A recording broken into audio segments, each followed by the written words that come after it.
Hi, I'm Michael Sinoff, founder and CEO of HardToFindSeminars.com. For the last 5 years, I've interviewed the world's best business and marketing minds. Now my challenge is to build the world's largest free resource for online, downloadable audio business interviews. I've learned a lot in the last 5 years, and today I'm going to show you the skills you need to survive.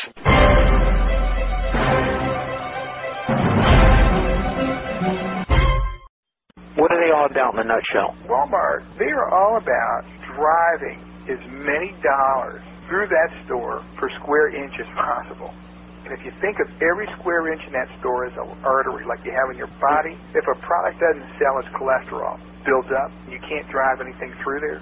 So Wal-Mart needs to be constantly selling high-demand products at great prices because it's all about flowing product through there.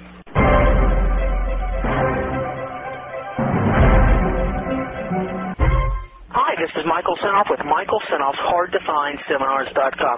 Get ready. I have a full hour with an expert on how to import and bring your product into mass merchandisers. He's a provider of business development services to the consumer products industry. Richard combines an MBA in global management with over 35 years of consumer products experience to help small, medium, and Fortune 500 manufacturers increase their market share. Richard helps companies create innovative new ideas that leverage their company's existing assets in dynamic new ways. Richard's worked with foreign and domestic companies, e-commerce providers, leading brands, and top licenses. He has sold to North America's major retailers, including Kmart, Wal-Mart, Toys R Us, Kroger, Safeway, and CVS, and many other major retail chains. He has successfully brought new products and companies to market as well as grown the market share of established companies who become his clients. He's worked internationally and has vast experience in getting products distributed here in the U.S. In addition, Richard is a contributing editor to multiple magazines and industry publications. Get ready,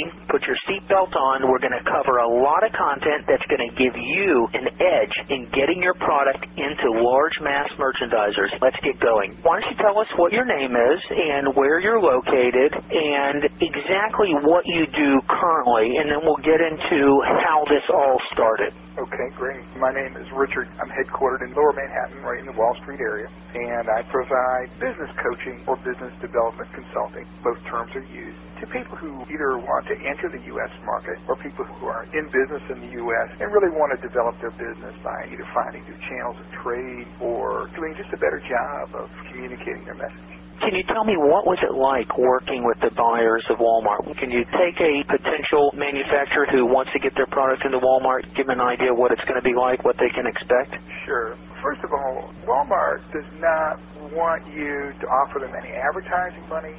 They don't want any promotional allowances. All they want is your best price. And they want you to take out any additional cost because they don't want to work with discounts. They just want the lowest price. So you have to begin with that. If they don't like your price, they will tell you where it needs to be. Right there on that first visit? Yeah, if they like it. For instance, you'll show a product and you'll say, this is a $9.99 product. And they'll say, nope, it's a $5 product, or it's a $7.99 product, or whatever.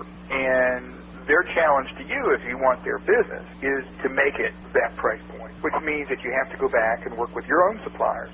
Now, do you think that's a game with the buyers that they say that to everyone as part of their negotiating? Because I've been there where they really have felt it was a good value. I don't think they're a game-playing company at all. I think they're very conscious of their power. As a matter of fact, the politest buyers I have run into are Wal-Mart buyers. It's interesting because when you have that much power, you don't have to play games. So they're very courteous. They're very frank. And they're very objective. And I have shown them product that they have not asked me to change the price. But I've also showed them product where they really thought it wasn't a good value for the consumer. And that's what they're all about. And then your job is to go back and see where you can cut margin out. Some of the things you can do, maybe change your packaging. Go back to the person if you're using an OEM producer like in China or something. Tell them that here's how much revenue's on the table. They're going to have to reduce their price. Can you pack the truck differently to get freight efficiency? In other words, it challenges you to find a way to make that product at a lower price. And of course, then you also have to consider how much volume and profit you can make out of selling Wal-Mart. It's so huge. One thing people really need to understand is that Wal-Mart is not a pioneer. they're not going to jump on a new product, and they're not going to jump on a new company. You have to prove yourself first. So if you have a new product, you won't get in there the first year or even the second year. And then when it's time to get in there, you have to prove to them that you are a viable business entity, or they won't do business with you, which means you actually have to provide them with a very long form that's really like a financial statement. Before you go see them? Once they approve you, in other words, let's say they want to buy from you, you then have to be approved as a vendor. And being approved as a vendor is not like another company. You have to show them that you are financially viable, that you can actually ship them their orders, that you have the production in place. So give me a strategy. Let's say there's a lot of manufacturers who aren't viable. If they have a great product and they have some capacity but maybe don't meet the criteria to sell directly to Walmart, can you think of a strategy that a company can use to still get into Walmart, maybe by approaching companies who do have the financial leverage and doing joint ventures? I think there's a couple things you talked about. Let's talk about production, first of all. Many companies today do not own their own production. They use original equipment manufacturers who actually produce for them. So it can be a matter of, let's say you've been producing with a factory in China, or let's say you've been producing on your own. You can go out and find other manufacturers who will manufacture on your behalf.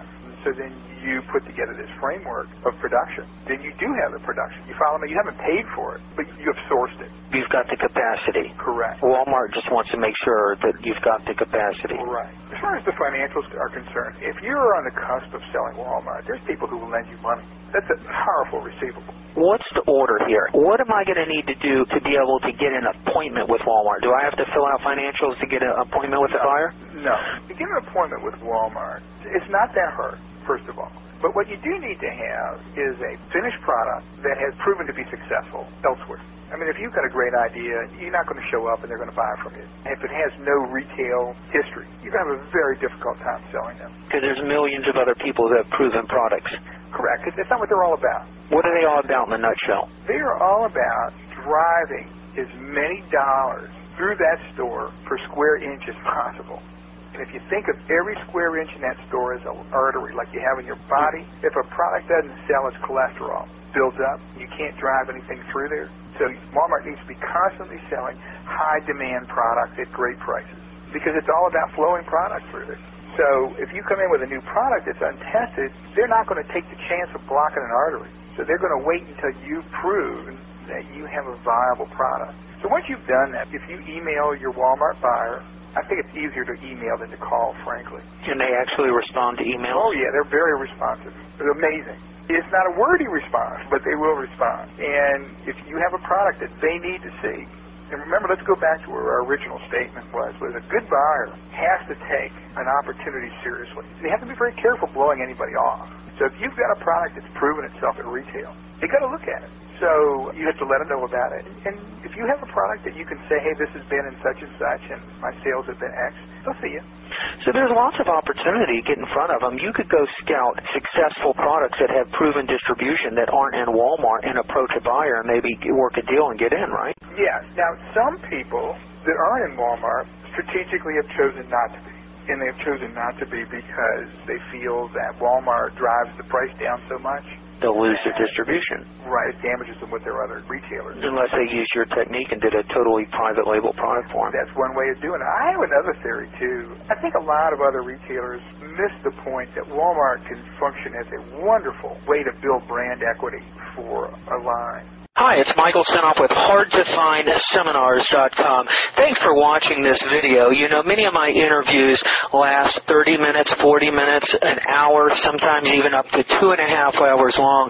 They're actual mini seminars, and you've just listened to a short sample of just one of over 117 hours of exciting, hard-hitting, mind-blowing interviews on how to make money in direct mail, advertising, copywriting. I assure you, there is not a resource anywhere on the internet or on the planet that comes close to the free information I provide at HardToFindSeminars.com. So go right now to HardToFindSeminars.com and you'll have free access to 117 hours of audio interviews with typed word-for-word downloadable transcripts and downloadable MP3 files. Please browse some more of the videos or go right directly to HardToFindSeminars.com. Thanks for watching.